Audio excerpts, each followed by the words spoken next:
Hey everyone, it's Sammy from Pushsquare, and this is 2064 Read-Only Memories, which released on the PlayStation 4 today. Now this is an adventure game, similar in style to an old game like Snatcher. So I've captured the first 15 or so minutes of gameplay here. Now it's very talky, but there's some amazing presentation going on, and the music, as you can probably already hear, is absolutely incredible. Now if you want to know more about the game, there is a full review on pushsquare.com, so do check that out. Otherwise, I'll let you enjoy the gameplay. Thank you so much for watching. Neo San Francisco, 2064 AD. The world thrives on a constant flow of groundbreaking technology. Cybernetic augmentation and genetic modification allow the repair and enhancement of almost any part of a human body. Millions of people jack into virtual worlds every day to work, play, and connect with one another with advanced brain-to-machine technology. Easier access to genetic modification leaves hybrids walking the streets, looking less human every day. However, some can't keep up with the fast-paced changes around them. They say that ROMs, now commonplace thanks to parallax, are leading humans to a place where we can never come back, losing the survival skills that we have relied on for millennia. Relationship organizational managers are compiled with virtual intelligence and can seem human-like in their interactions. But despite the marketing hype, at their core, they are only brainless machines. Organizations, like the human revolution, seek to slow the relentless pace of progress, fearing that unchecked technology will make us lose the very things that make us human.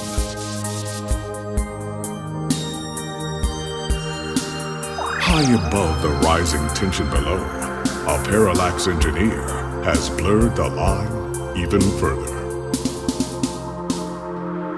And with this, humanity's destiny will be altered forever.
it's Charlie Nova, host of Star in the Stratosphere and Tonight in the Stars.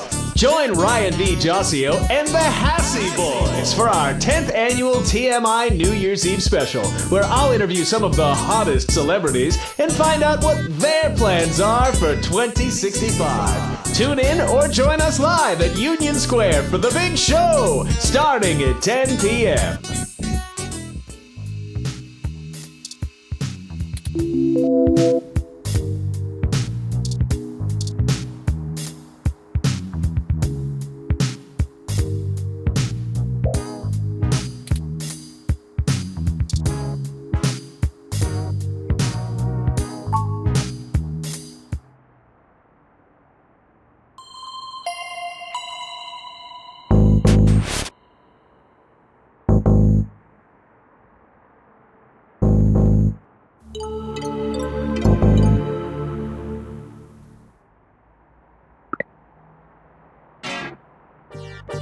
Good, you're finally awake.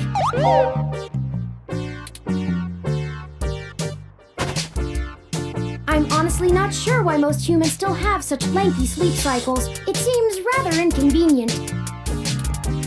Are you significantly opposed to cybernetic augments?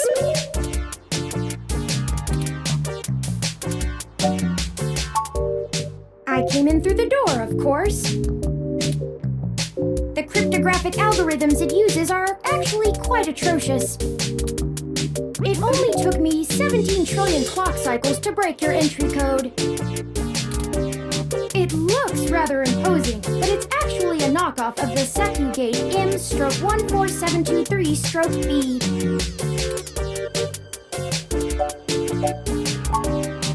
Don't feel too bad. I actually cheated a bit when I cross-referenced likely numeric combinations against the stored personal data on you.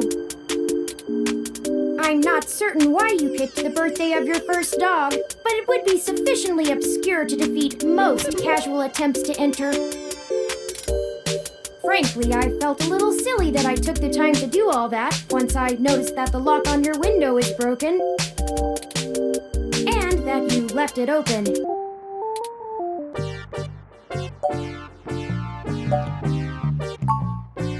Unfortunately, your motherboard seems to have had a critical failure while I was attempting to remove some particularly nasty malware.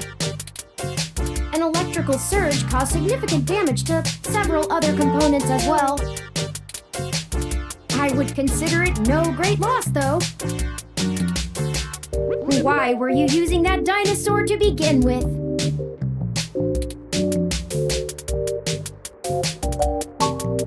Don't fret! I did manage to back up your data drive's contents on my storage before the crash. Additionally, I am willing to serve as your personal computer until you can procure a replacement or provide the parts necessary for me to make the repairs. It is the least I can do. I'm sorry. I wasn't trying to engage you in any sort of subterfuge, but I tend to ramble on a bit when I'm nervous. I have all the necessary protocols, but I've never actually spoken to another person besides Hayden, until now. Well, saying I know Hayden is putting it simply, but yes. I don't really know. That's why I'm here. Help me. You aren't quite my only hope, but you're certainly the most statistically supported. The beginning. Okay, yes, I can do that. Earlier tonight, Hayden's apartment was assaulted by some persons unknown to me. He seemed frightened, terrified even, and instructed me to escape. I crawled out of a window, and after some deliberation, hurried here. I heard them breaking down the door as I left.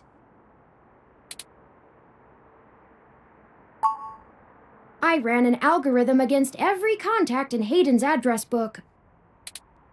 Based on the combined deductions of personal profile, directness of connection to Hayden, occupational skill, and probable motive, you were the candidate most likely to both be able and willing to help me.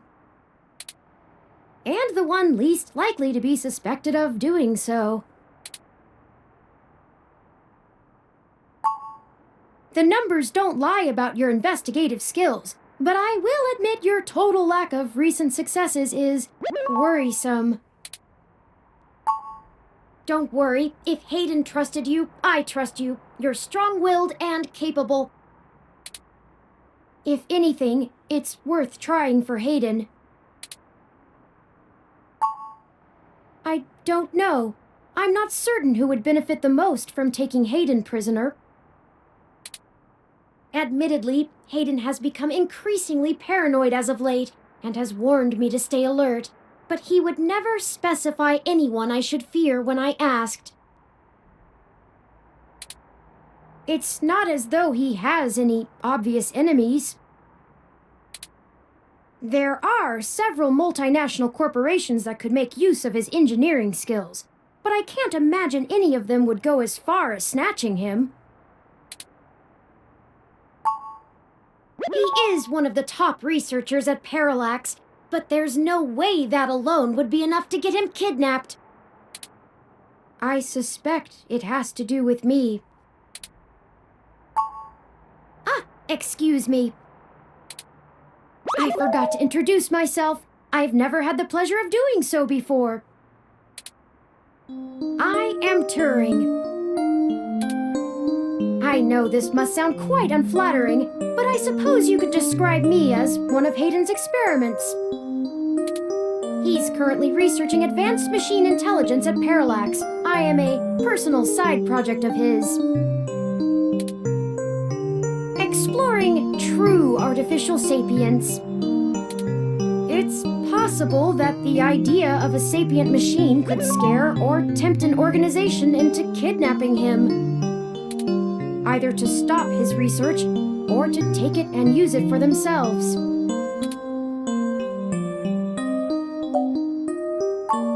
A regular ROM has virtual intelligence. They can appear rather smart, even human-seeming when you talk to them. But they're just cleverly programmed to respond to a variety of situations in an organic manner. They aren't in any way self-deterministic. As for myself, much of my code wasn't actually written by Hayden, but rather compiled during my infancy as I learned to interact with the world around me. But despite my ability to self-modify my code, I am afraid to adapt or develop any further without Hayden's guidance. Did he only program me with the illusion of free will? How would you? Hayden once told me that his desire to create artificial life stemmed from his need to find out. But I can't say I have any new insight into the question. How can any of us tell that we aren't just puppets dancing to someone else's will? You're right. I apologize for the tangent. Indeed, time is of the essence. I took the liberty of charging the autocab fare from here to Hayden's apartment to your personal finance account, and the car has just arrived.